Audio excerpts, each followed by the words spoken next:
बिस्मिल्लाहिर्रहमानिर्रहीम।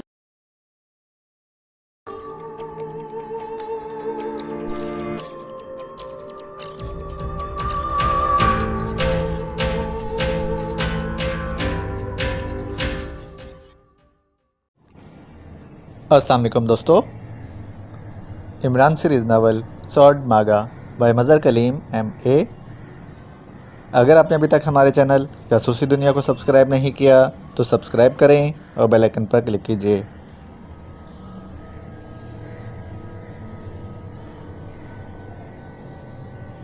चलो वहाँ फ़ोन तो किया जा सकता है, फ़ोन नंबर बता दो, इमरान ने कहा।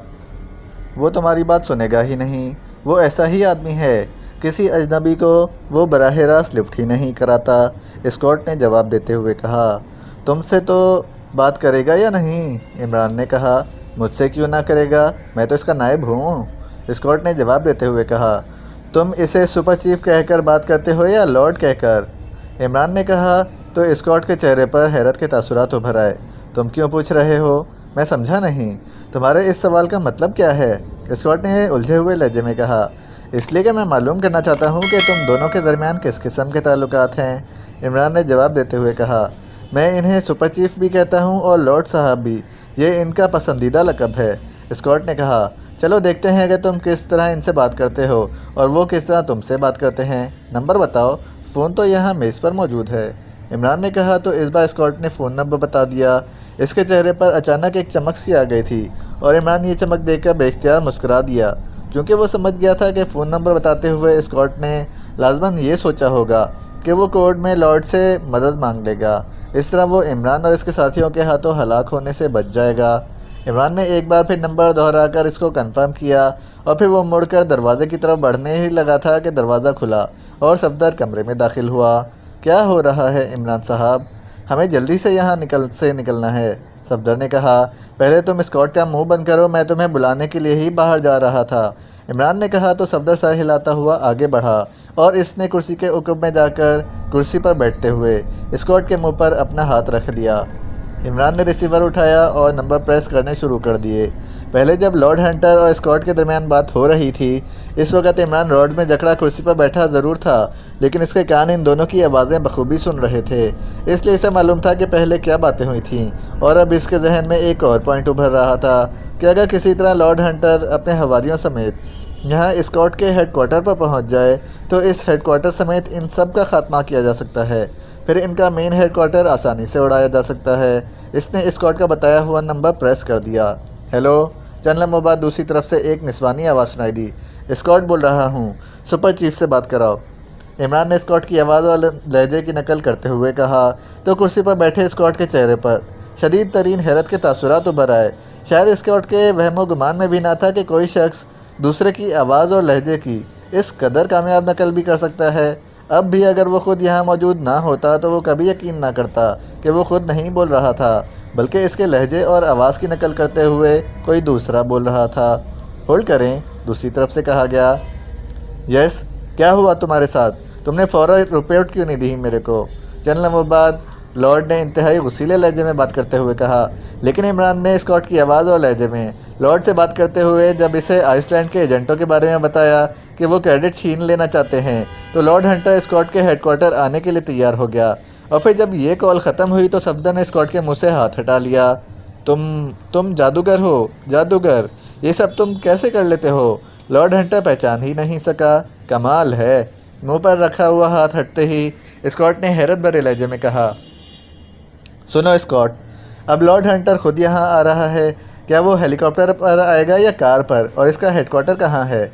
इसके पास 8 लेमोजीन कारें हैं और वो इन कारों के काफ़िले की सूरत में चलता है और लोग इस कदर तादाद में दुनिया की सबसे महंगी तरीन कारें लेमोजीन का पूरा काफ़िला देखते हैं तो बेहद मरूब होते हैं। और लॉर्ड साहब हर वो काम करते हैं जिसने से दूसरा मरूब हो सके, स्कॉट ने जवाब देते हुए कहा। कितना वक्त नहीं यहाँ पहुँचने में लग जाएगा? 4 घंटों का सफ़र है और वो भी तेज़ रफ्तारी से। लॉर्ड साहब का हेडक्वार्टर कारसान इलाके में है। ये पूरा इलाका लॉर्ड साहब की मलकियत है। लॉर्ड साहब का महल और हेडक्वार्टर कारसान में है। इसकी मखसूस निशानी इसके एक ऊंचे मीनार पर उड़ती हुई परी बनी हुई है। ये महल हर लिहाज से नाकाबिले तस्खीर है। यहाँ इस कदर साइंसी आलात नस्ब हैं कि कोई सोच भी नहीं सकता। इसलिए यहाँ हर काम कंप्यूटर के ज़रिए होता है। स्कॉट ने मुसलसल बोलते हुए कहा। तुम्हारा हेडक्वार्टर इन्होंने देखा हुआ होगा? हाँ, वो कई बार आए हैं यहाँ, स्कॉट ने जवाब देते हुए कहा। सफदर, इसे ऑफ़ करके बाहर ले आओ ताकि लॉर्ड साहब के शायान शान इस्तकबाल की हिकमत अमली तैयार की जा सके, इमरान ने कहा और फिर मुड़कर दरवाजे की तरफ बढ़ने लगा। फिर वो दरवाजे से निकल ही रहा था कि इसने अपने उकब में फायरिंग और इंसानी चीख की आवाज़ सुनी। सॉरी स्कॉट, तुम पाकिस्तानी सफारतकार की हलाकत में शामिल थे, इसलिए तुम्हें यह सज़ा देनी ज़रूरी थी, इमरान ने बड़बड़ाते हुए कहा और फिर आगे बढ़ता चला गया। लुसानिया के चीफ सेक्रेटरी सर जिराल्ड अपने ऑफिस में बैठे अपने काम में मसरूफ़ थे कि पास पड़े हुए फ़ोन की घंटी बज उठी। सर जिराल्ड ने नज़रें उठाकर एक बार फ़ोन की तरफ देखा, फिर हाथ बढ़ाकर रिसीवर उठा लिया। यस, चीफ सेक्रेटरी ने अपने मखसूस अंदाज में कहा।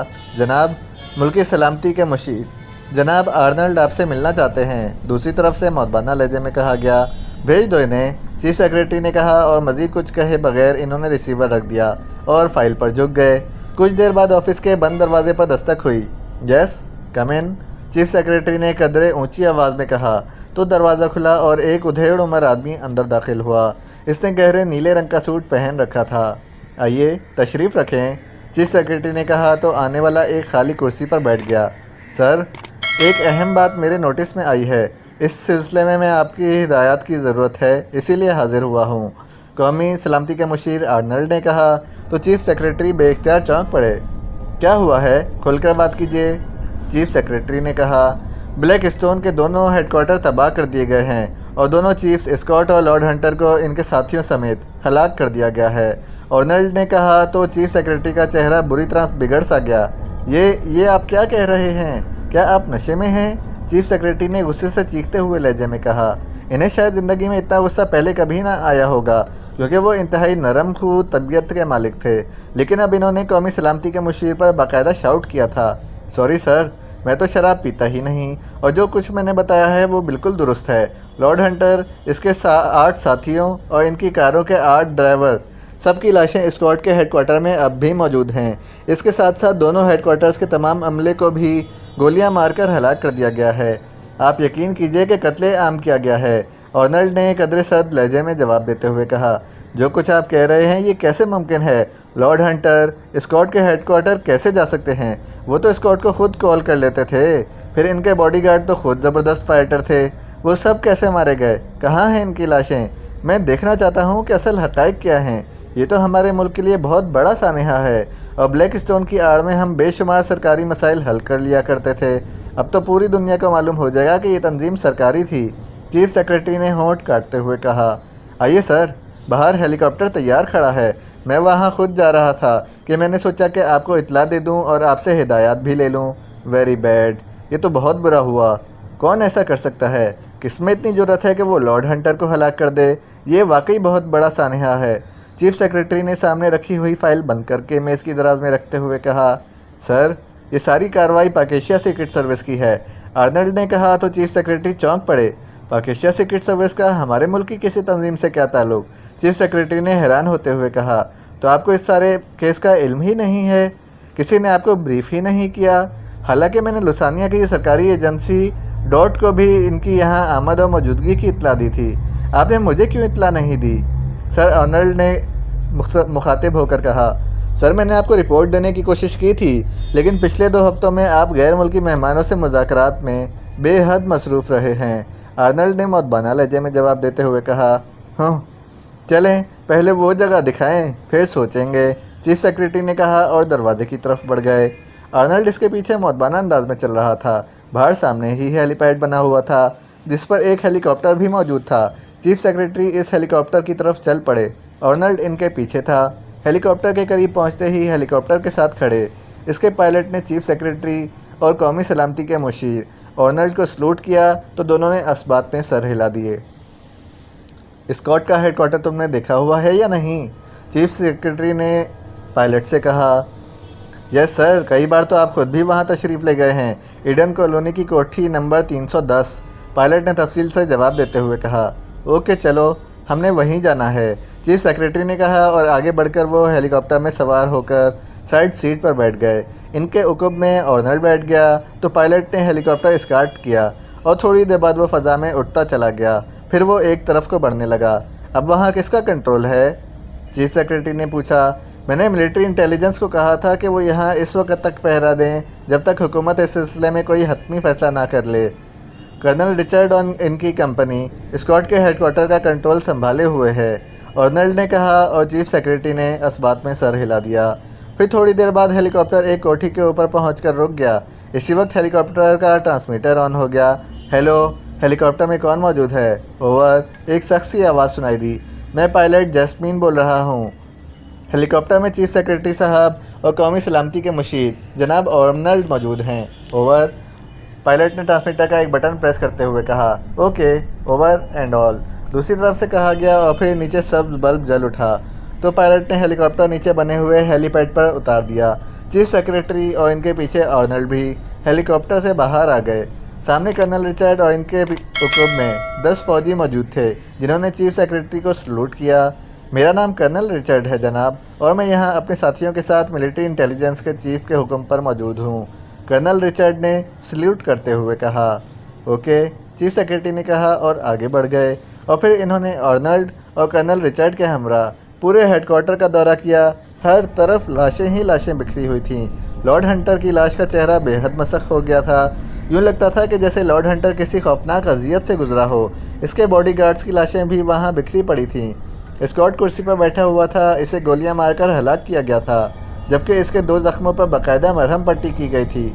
आपने कैसे अंदाज़ा लगाया कि ये काम पाकिस्तान सीक्रेट सर्विस का है, क्योंकि यहाँ इनका कोई आदमी तो हलाक नहीं हुआ? चीफ सेक्रेटरी ने आर्नल्ड से पूछा। जनाब, हेडक्वार्टर में खुफिया आलात मौजूद हैं जो न सिर्फ यहाँ की आवाज़ें टेप करते हैं बल्कि यहाँ होने वाली तमाम कार्रवाई की तस्वीरें भी बनाते हैं। मैंने इन्हें देखा है। कहाँ है वो तस्वीरें और टेप? आइए, इधर एक अलहदा कमरा है जिसमें इनको ऑपरेट किया जाता है, आर्नल्ड ने कहा और फिर वो चीफ सेक्रेटरी को साथ लेकर एक अलहदा कमरे में पहुंच गया। वहां चीफ सेक्रेटरी के सामने बैटरी से चलने वाले प्रोजेक्टर को एडजस्ट करके इसे ऑन कर दिया गया तो सामने दीवार पर एक बरामदे नुमा जगह का मंजर उभर आया। फिर मुख्तलिफ मनाजिर चलते रहे। चीफ सेक्रेटरी खामोश बैठे ये सब कुछ देखते रहे। लॉर्ड हंटर अपने साथियों के साथ यहाँ क्या कर रहा था? चीफ सेक्रेटरी ने कहा, मैं दिखाता हूँ कि क्या हुआ है। ये सारी कार्रवाई इमरान की है। वो दूसरों की आवाज़ और लहजे की नकाली इस कदर कामयाबी से करता है कि सुनने वाला हैरान रह जाता है। और इस इमरान ने खुद स्कॉट बनकर लॉर्ड हंटर को पाकिस्तान सीक्रेट सर्विस की हलाकत की रिपोर्ट दी और फिर इसने ऐसी बातें की कि लॉर्ड हंटर इसके चक्कर में आ गए और वो अपने साथियों समेत यहाँ पहुँच गए। लेकिन यहाँ इनका इस्तकबाल गोलियों ने किया और वो सब मारे गए, आर्नल्ड ने कहा और एक फ़िल्म प्रोजेक्टर में डालकर इसने प्रोजेक्टर को ऑन कर दिया तो सामने दीवार पर एक मंजर उभर आया और साथ ही आवाज़ें भी सुनाई देने लगीं। चीफ सेक्रेटरी खामोश बैठे ये सब देखते रहे। वेरी बैड, मुझे इत्ला ही नहीं दी गई, हालांकि ओवरऑल इंचार्ज मैं ही हूँ। आर्नल्ड, तुम बताओ कि असल मसला क्या था? क्यों ब्लैकस्टोन के ख़िलाफ़ पाकिस्तान सीक्रेट सर्विस हरकत में आई? चीफ सेक्रेटरी ने आर्नल्ड से मुखातिब होकर कहा, जो अब प्रोजेक्टर को दूसरी मेज़ पर रखने में मसरूफ़ था। यस सर, मैंने इस सिलसिले में कई घंटे काम किया है, फिर मुझे असल हक़ाइक़ का इल्म हो सका है। आर्नल्ड ने चीफ सेक्रेटरी के सामने कुर्सी पर बैठते हुए कहा। तफसील बताएं, शुरू से लेकर अब तक, चीफ सेक्रेटरी ने कहा।